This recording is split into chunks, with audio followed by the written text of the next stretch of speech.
I turned 30 the night my life split cleanly in half. If you looked at the photos from that evening, you'd see nothing strange.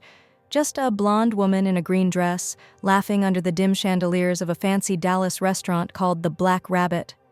My dad raising a glass, my mom smiling beside me, my brother making stupid faces in the background.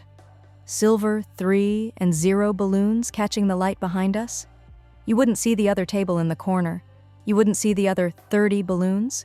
You wouldn't see my almost face sitting under them, or the man at her table who couldn't stop staring at me. You wouldn't see the moment everything I thought I knew clicked out of place. Growing up, I always felt like the odd piece in our family puzzle. Pam, my mom, is tiny, loud, and dark-haired. My dad, John, has the same dark hair, the same easy laugh, the same love of telling long, winding stories about nothing. My younger brother Mark is basically a taller, male version of Mom.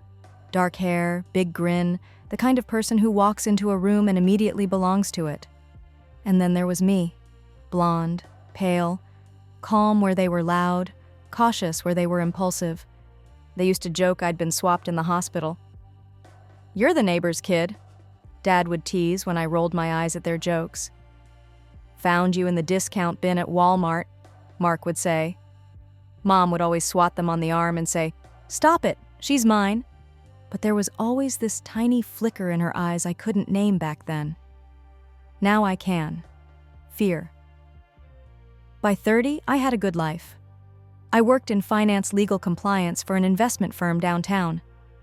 It's the kind of job people pretend to understand at parties and then change the subject. I had my own apartment, a small circle of close friends, a plant I hadn't killed in 2 years, single, but not tragically so. I'd told my parents I wanted a quiet birthday, just dinner with them, Mark, and a few relatives. Of course they turned it into a production. They booked the Black Rabbit, one of those places with leather-backed chairs, dim lighting, and a wine list longer than the menu.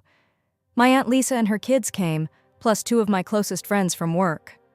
When we walked in, I saw our balloons first. The hostess was leading us to a large table by the window, and behind it floated a huge metallic 30 attached to the back of my chair. My mom squealed.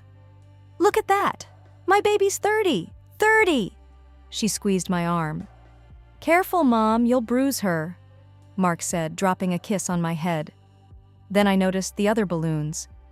Across the dining room near the bar, there was another table with a 30 balloon and a smaller happy birthday banner taped crookedly to the wall. That table was just 3 people, a woman my age and an older couple. The woman had dark hair pulled back in a low ponytail, wearing a simple black dress. Her parents, at least I assumed they were her parents, were dressed like they'd tried their absolute best for a special occasion. Her mom's blazer was a little worn at the cuffs, her dad's tie a little too wide. But they were both looking at her like she'd hung the moon. Nice, I thought. 2 30-year-olds celebrating in the same place. Cute coincidence. We took our seats. The noise rose up around us like a wave, clinking glasses, cutlery, bursts of laughter, the kind of chaos I'm used to with my family. It was Mark who noticed her first. "Hey, Riley," he said, leaning over and nodding toward the other table. "That girl could be my twin. Look at her nose. That's my nose. She stole it." I glanced over. He wasn't wrong.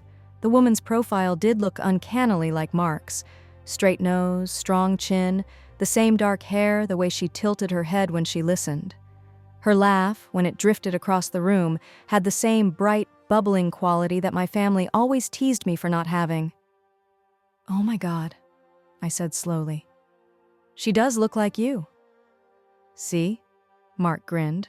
"My long-lost sister. Tell Mom she has to share her favorite child now." I laughed and elbowed him, but something about it stuck with me. When she turned and I caught her full face, there was another jolt. Not because she looked like me, she didn't, but because her face sitting with those older people made a weird kind of sense in a way mine never quite did. I shook it off and focused on my own table. Dad telling a joke, friends chiming in, my Aunt Lisa complaining about hospital night shifts. She's a surgical nurse at St. Mary's Medical Center, one of the big hospitals downtown. "Can't believe my first niece is 30, Aunt Lisa said, raising her glass toward me. I still remember the day you were born. I was 2 floors up, assisting my first surgery, terrified I'd pass out. Your mom was down in labor and delivery, and I kept thinking, if I mess up here, my sister's gonna kill me from down there. Mom laughed, but there was that flicker again. Our appetizers arrived. Conversations swirled. I was distracted, watching my family, wondering if 30 was supposed to feel like this. Like you're standing at the edge of a cliff you didn't realize you'd been walking toward. At one point, I got up to go to the restroom. The hallway to the bathrooms passed close by the other birthday table. As I walked by, I heard my mother's voice. And then I told him, "If you're going to wear that shirt, at least commit to the pattern," the woman said, laughing. I froze for half a second. It wasn't my mom. It was the dark-haired woman at the other table, my brother's face twin. But the cadence, the tone, even the little snort at the end of the laugh, if I'd closed my eyes, I would have sworn it was Pam. A chill slid down my spine. I turned my head just enough to see my mom at our table across the room, talking to Aunt Lisa. So obviously it wasn't her. Okay, weird, I thought. People have similar voices, that's a thing. I came back from the restroom trying to shake it off. When I sat down, Mom was quieter than before. She kept glancing toward the other table, then away, then toward me. There was a tightness around her mouth I didn't like. "You okay?" I asked her, low so no one else would hear. She startled a little. "What?" Yeah, sweetheart, just thinking about how old I am if you're 30. She forced a laugh. Dad raised his glass again. "To Riley," he said. "To 30 being her best decade yet?" Everyone cheered. We clinked glasses, dessert came. It almost felt normal again. Almost. It was after dessert, when we were all standing up, putting on coats, gathering purses and leftover bags, that it happened. We were near the front, waiting for the valet to bring Dad's car around. The lobby of the Black Rabbit is narrow, with dark wood paneling and a big mirror. My family was clustered around me. Mom on my left, Dad on my right, Mark behind me chewing on a mint like it was a crime against humanity. "Excuse me?" a male voice said. I turned.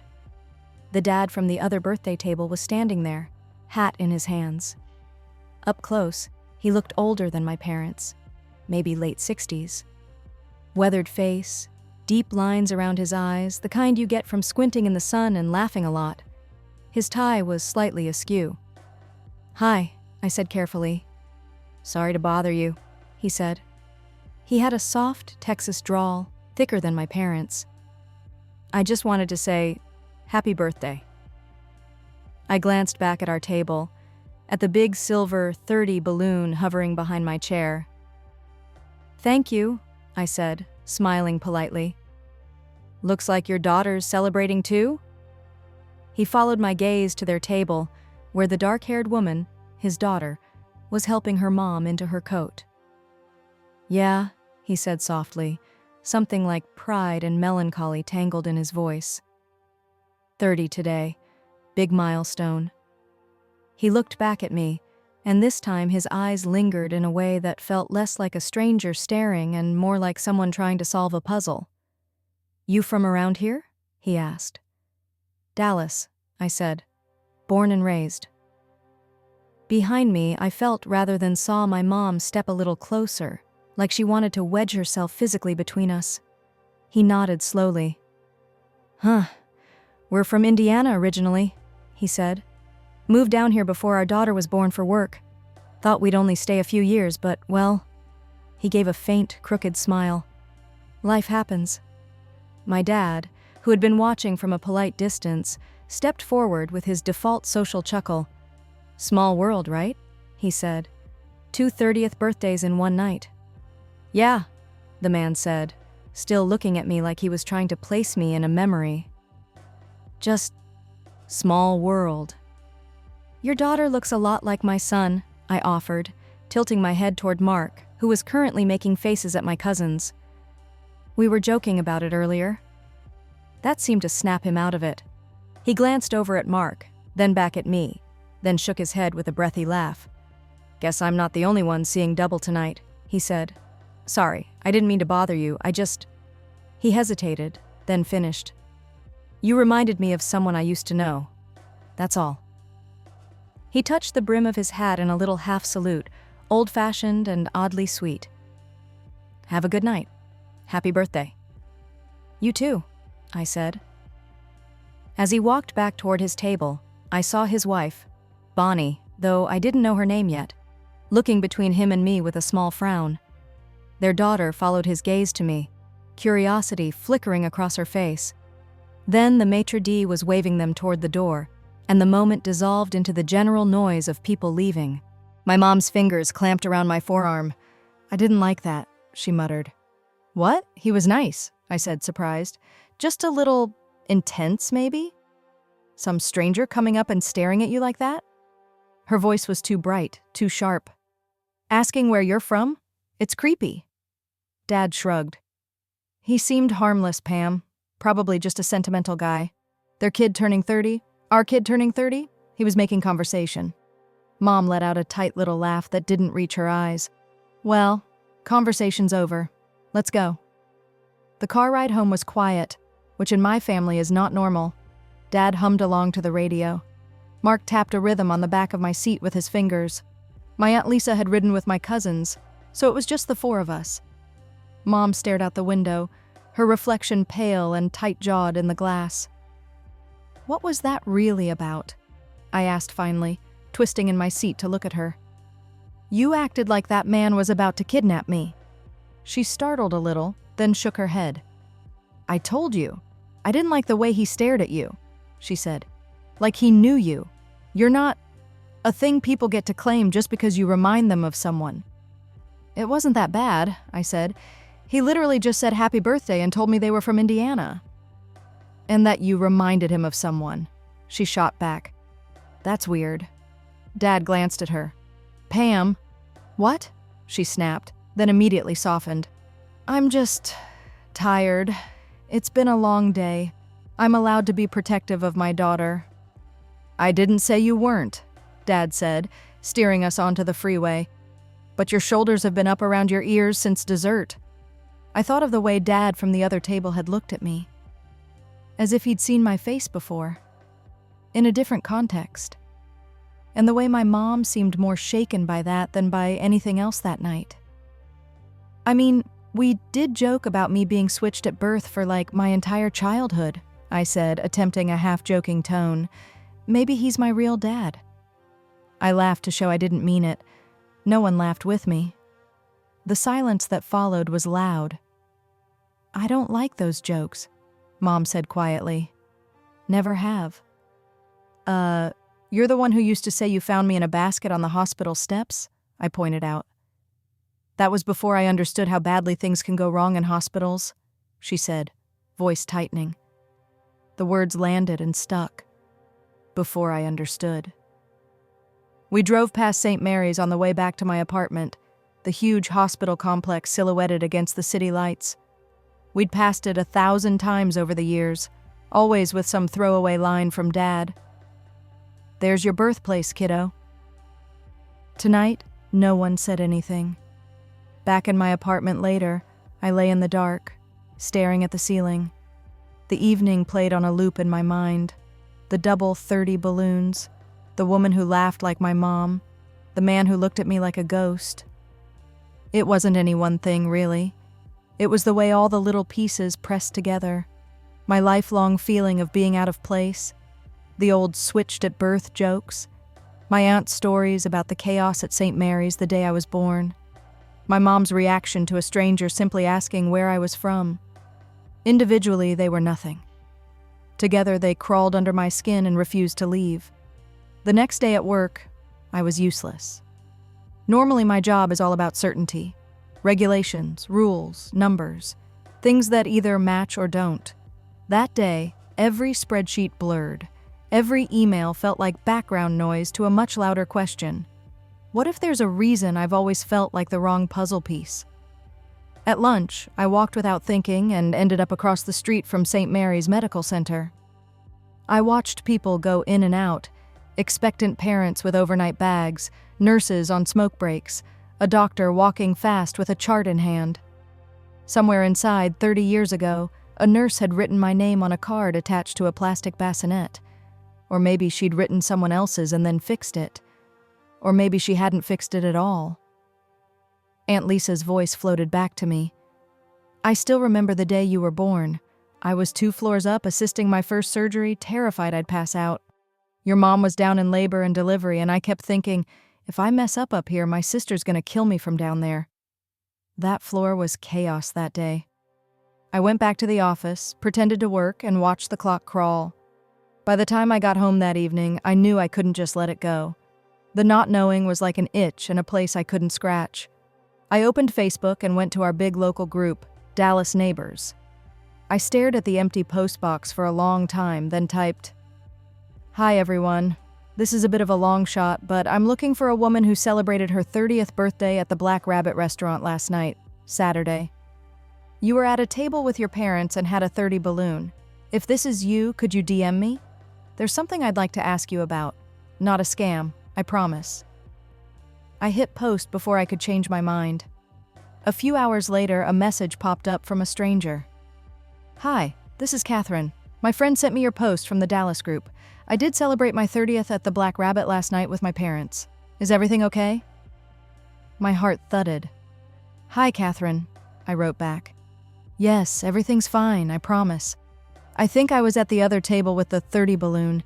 I just wanted to talk to you about something from last night that's been stuck in my head. Would you be open to meeting for coffee tomorrow?" There was a long pause, the typing bubble appearing and disappearing. Then, "This sounds very mysterious, haha. But okay, there's a cafe near my work, Blue Cup on Elm. Tomorrow at 6? "Perfect," I replied. "See you there." Blue Cup was cozy and a little too proud of its latte art. I got there 10 minutes early and spent all 10 reconsidering my life choices. At exactly 6, Catherine walked in, shaking drizzle off her jacket. In the daylight, she somehow looked even more like my brother. Same nose, same animated expressions, same easy way of moving through space like it belonged to her. "Riley?" she said. "Yeah." We did the awkward half-hug strangers do when they know too much about each other's lives already. She sat, wrapping her hands around her cup. "Okay, this is gonna drive me crazy," she said with a little laugh. "What is this about? My dad has been acting like he saw a ghost last night." I let out a breath. "It's kind of about that," I said. "About him, and about you, and about me." "Wow, no pressure," she joked, but there was a nervous edge to it. "Tell me everything." So I did. I told her how my brother had joked she was his twin, how we kept glancing over because she reminded us of him, how I'd heard her laugh and for a second thought it was my mom, how her dad had come up to me at the end, said happy birthday, asked where I was from, mentioned they were from Indiana originally, and the way he looked at me. I shook my head. It was like he was trying to place me in some old photograph. Catherine groaned. "He hasn't shut up about you," she said. "He keeps saying you look exactly like my grandma did when she was young. He's obsessed with genealogy and family trees and all that. I think seeing you just flipped the mystery relative switch in his brain." "I'm sorry if this is weird," I said quickly. "I'm not trying to invade your privacy or anything, it's just something about last night really got under my skin. My family has always joked I was switched at birth. I don't look like any of them. They're all dark-haired and loud and..." I waved a hand. "Big. And then I see you, sitting there laughing like my mom, looking like my brother, with parents who can't stop staring at me, and now you feel like you're in one of those babies switched at birth documentaries," she finished gently. "Yeah," I said, relieved she'd said it first. "Exactly like that, which is insane. I know it's insane." She was quiet for a few seconds, chewing on her lip. "You know what's funny?" she said finally. "Growing up, I always felt like the odd one out too. My parents are both kind of quiet, keep-to-themselves people. My mom's blonde and soft-spoken. My dad can talk to anyone, but he's not loud. I'm the one who never shuts up. She grinned. Sometimes I felt like I should have been born into a totally different family, one that tells long stories at the dinner table and laughs too loud. That lodged in my chest somewhere tender. She took a sip of coffee. My dad keeps saying it's a sign that we were both celebrating 30 at the same place, she said, making air quotes. Like some cosmic joke. I keep telling him it's just a coincidence. Do you know exactly when your birthday is? I asked. I mean, I know, obviously you turned 30 yesterday, but, like, what day in January? She blinked. January 13th, she said. 1980. Why? My stomach dropped. Same, I said slowly. January 13th, 1980. We both laughed then, because what else do you do? This is absurd, Catherine said, shaking her head, eyes wide. Okay, now it does sound like a movie. If we were in a movie, the next thing would be that we were born in the same hospital, I said, trying to keep it light. What hospital were you born in? She asked. St. Mary S., I said automatically. Aunt Lisa, she's my mom's sister, works there. She was actually in the building helping with a surgery when I was born. I've heard that story my whole life. Catherine's smile faded. Catherine texted me later that night. Told my parents? Dad is weirdly excited. Mom cried for a solid half hour, but they said yes. I responded, same, basically. Mom's terrified. Dad is quietly panicking, but trying to be steady. Catherine, so, here we go, I guess. We coordinated schedules and booked an appointment at the clinic she'd mentioned. They specialized in paternity and kinship testing, immigration cases, inheritance stuff, those messy I don't believe you're my kid situations. This was just another file to them. To me, it was everything. The clinic was bland in the way medical offices specialize in. Beige walls, generic prints, a smell like sanitizer and old magazines. All 6 of us were there. Me, Mom, Dad, Catherine, her parents, Alan and Bonnie, as I finally learned. Seeing them all together in fluorescent light made the similarities and differences even sharper. Pam and John, my parents, dark-haired, middle class, a little worn around the edges but comfortable in their skin. Alan and Bonnie, poorer, clothes a bit older, faces lined differently. Bonnie's hair was a soft blonde, pulled back in a simple clip. Alan's eyes were the exact shade of green I saw in the mirror every morning. Good to see you again, Alan said to me, awkwardly earnest. Under interesting circumstances. Yeah? I said, trying to smile. Interesting is one word. Bonnie gave me a small, trembly smile, like she was afraid of spooking me. Thank you for doing this, she said. Either way, at least we'll... No. Mom stood close enough to me that her shoulder brushed mine. I could feel her vibrating with tension, like a string pulled too tight. A nurse called us back in pairs. They checked IDs and birth certificates, took blood samples, labeled everything with careful barcodes. The genetic counselor, a woman in her 40s with kind eyes and tired posture, explained the process in a calm, practiced voice. We'll be looking at genetic markers to determine biological relationships, she said. We'll run tests on both sets of parents with both of you. She nodded at me and Catherine. Results typically take a couple of weeks. When they're ready, we'll schedule a time to go over them together. Together?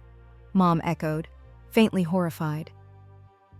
If you prefer to hear them in smaller groups, that's also an option, the counselor said gently. Some families find it easier to process privately first. Catherine and I traded a glance. Maybe we hear them first, I said. And then share, if that's okay. Our parents all nodded, almost in unison. It was the first thing they'd agreed on easily. Walking out of the clinic, I felt oddly hollow, like I'd just turned in a massive exam and now had no control over what came next. The weeks of waiting were their own kind of torture. On the surface, life went on. I still went to work, still sat in meetings about compliance updates, still answered emails full of polite corporate jargon, but everything felt slightly muffled, like I was living under a glass dome. At night, my brain spun. Sometimes I was sure the test would come back saying it was all a wild coincidence. I'd feel stupid and dramatic, but also, if I was honest, relieved. Other times, I was just as sure it would confirm the worst, and then I'd lie awake imagining the 1,000 ways my life could have been different. Catherine and I texted constantly. She'd send me pictures from her childhood, her in a homemade Halloween costume, her in a too big soccer jersey, her sitting on a ratty couch between Bonnie and Alan. I'd send mine back, me in a backyard pool, Mark splashing nearby, me in a crooked school playground, Mom grinning in the front row, Dad teaching me how to ride a bike on our suburban street. "Funny thing," she wrote once. "I always envied girls who grew up in big houses in the nice neighborhoods. Now I keep picturing your staircase covered in family photos and thinking, should I have been in those?" I stared at the message a long time before responding. "I used to feel weirdly out of place in those photos," I wrote back. "Now I'm looking at your pictures and seeing a face that fits there too easily." There was no good answer to any of it, only more questions. I went to see Aunt Lisa for coffee one afternoon and, trying to be subtle, asked her to tell me, again, about the day I was born.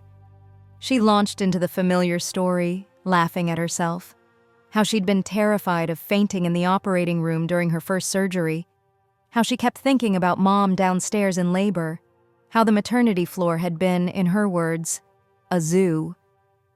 There was some mix-up with the bassinets at one point, she added, waving a hand dismissively. Nurse wheeled the wrong baby into one room. The mom started screaming. Everyone came running. They sorted it out. I just remember thinking, if anyone messes with my sister's baby, I'll kill them. Did they? I asked quietly. What? She said. Mess with your sister's baby. She gave me a weird look. No, honey. They brought you in. Your mom cried. Your dad fainted. She smiled. But I'll be honest. It was hectic enough that if someone told me years later that a bracelet got swapped, I'd believe it. I didn't tell her about the test. Not yet. I wasn't ready to watch someone else's world tilt. When the clinic finally called, it was a Tuesday. "Miss Miller," the receptionist said, "your results are in. The counselor would like to schedule a time to review them with you and Miss Brooks." My throat went dry. "Tomorrow," I said, "as soon as possible." Catherine texted me 15 seconds later. They called. "Tomorrow, 3 p.m., I answered. "You okay?" "Define okay," she wrote, "but I'll be there." The counselor's office was small and windowless. A desk, 2 chairs, a carefully placed box of tissues. Catherine and I sat side by side. My hands were cold. She kept bouncing her knee. The counselor sat down opposite us, a folder in front of her. "I know this has likely been a stressful waiting period," she said gently. "I'm going to go through the results clearly. Please feel free to stop me at any point." She opened the folder. "We conducted parentage analysis between you, Riley, and John and Pamela Miller, and between you and Alan and Bonnie Brooks," she said. "We did the same for you, Catherine, with both couples." She slid 2 sheets of paper across the desk, but I couldn't look down yet. My vision was fixed on her face. "The analysis for Riley and John and Pamela Miller," she continued, "shows no genetic pattern consistent with a biological parent-child relationship." The words hit like a physical blow. I felt the chair under me, but not my body. "With Alan and Bonnie Brooks," she said, "the test shows a 99.99% probability of biological parent-child relationship. That is, genetically, Alan and Bonnie are Riley's biological parents." It was like my hearing cut out for a second. I saw her mouth move, but heard nothing. Then it snapped back. "For Catherine," she said, "the results are the inverse. There is no indicated biological relationship with Alan and Bonnie. With John and Pamela, the probability of parent-child relationship is 99.99%. Catherine made a small, strangled sound. I realized I was gripping her hand so hard my knuckles were white. "So it's not a coincidence," I said, though it came out more like a croak. "We were actually switched." The counselor nodded. "The genetic evidence strongly supports that conclusion," she said. "I'm very sorry. I know this is a lot to process." I stared at the page in front of me, at my own name printed at the top, at the words probability of biological relationship and exclusion and included. It felt surreal, like I was reading a report about someone else. Part of me had still hoped for the coincidence explanation, for the universe to laugh and say, "Just kidding, you're overthinking it." Instead, it had delivered the most on-the-nose twist possible. Catherine let out a shaky laugh that sounded like it hurt. "Guess your family jokes were kind of right," she said. I laughed too, stupidly, because there wasn't anything else to do. "I can provide you with copies of these results," the counselor said. "And if you'd like, I can give you referrals for therapists who specialize in identity and family issues. Many families in situations like this find counseling helpful." "Many families in situations like this," I repeated numbly, as if that was even possible, as if we weren't a glitch in the matrix. We left the office with 2 identical envelopes and 100,000 questions. Outside, in the parking lot, it was a bright, perfect day, completely indifferent to our existential crisis. "Well?" Catherine said finally, squinting at the sky. "So that's a thing." "Yeah," I said. "That's definitely a thing." "What now?" she asked. I looked down at the envelope in my hand, at the edges damp from my sweating fingers. "Now we tell them," I said. We decided to gather everyone at my parents' house. It felt central, I guess. Neutral ground that wasn't actually neutral at all. Mom was pale when she opened the door, like she hadn't slept.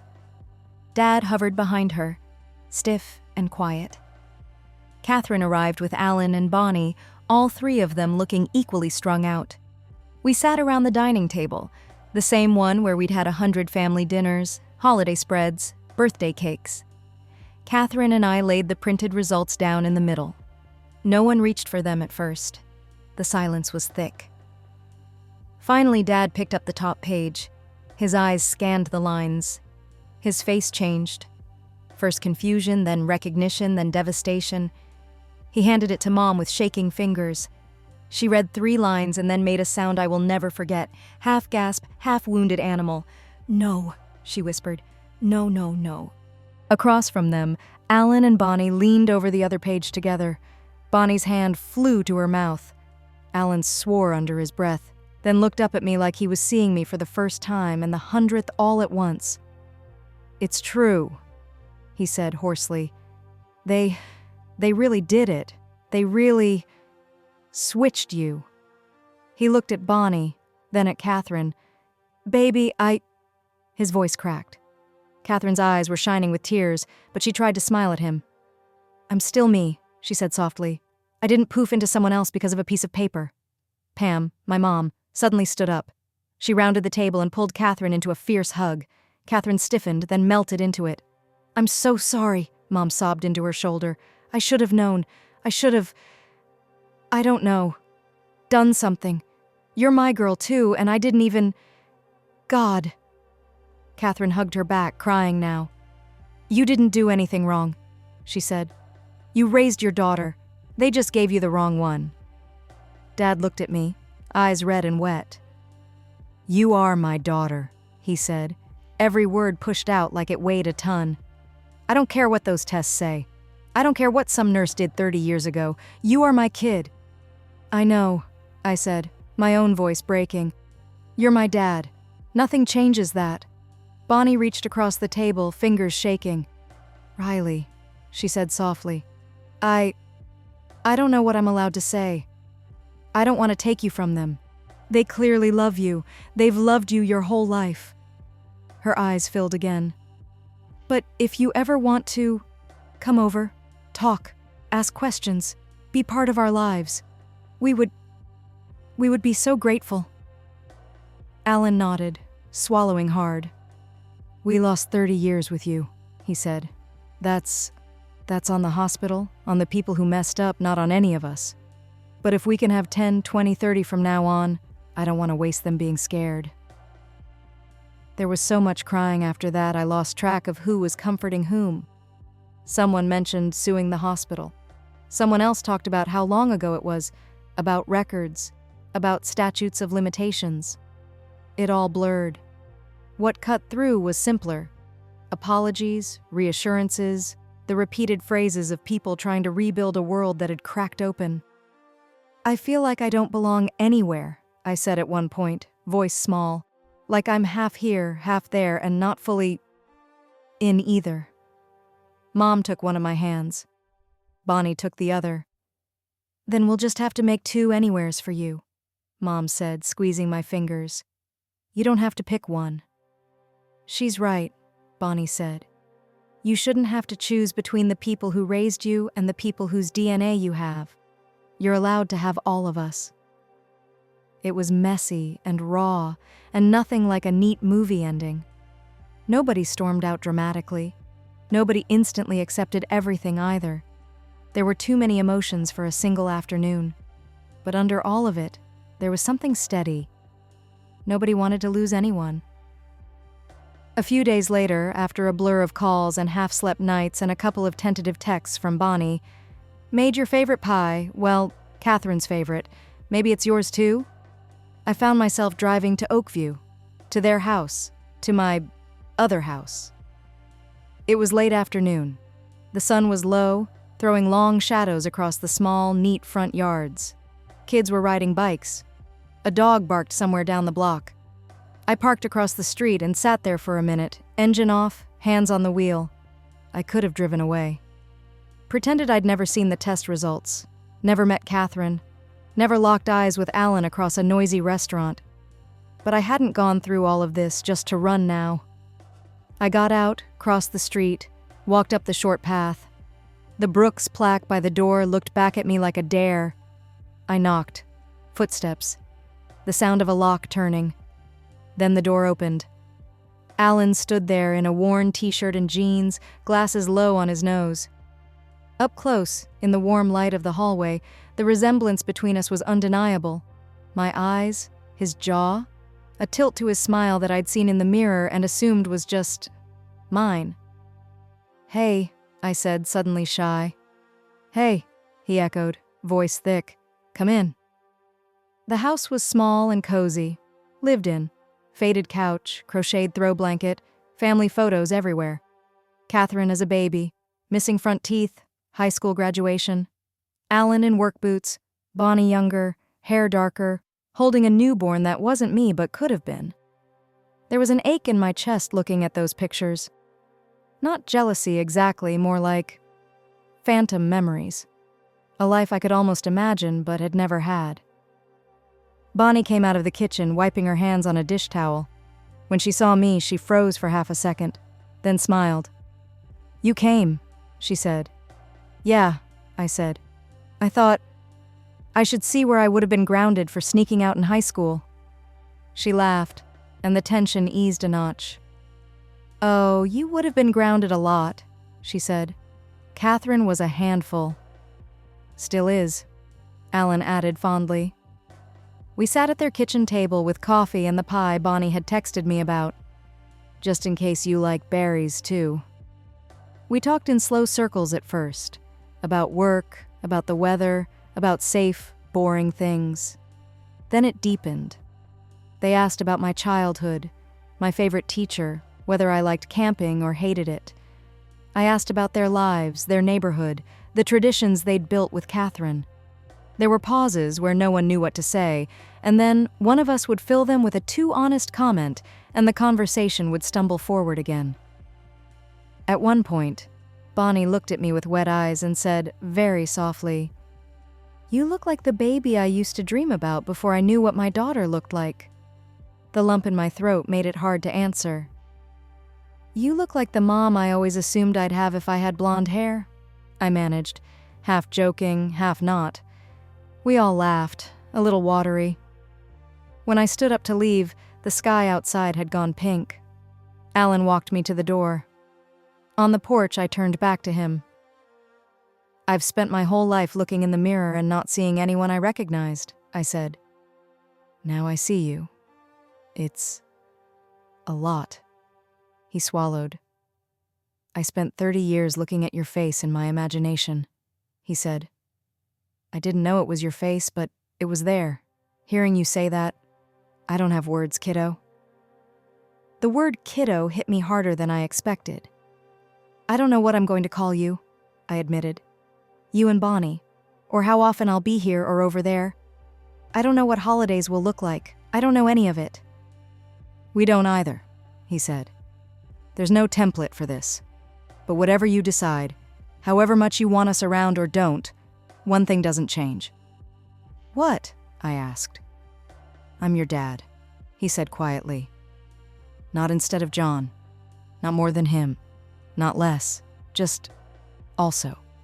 Whether you ever use that word for me or not. I blinked fast. I don't have room for more crying today, I said, voice wobbly.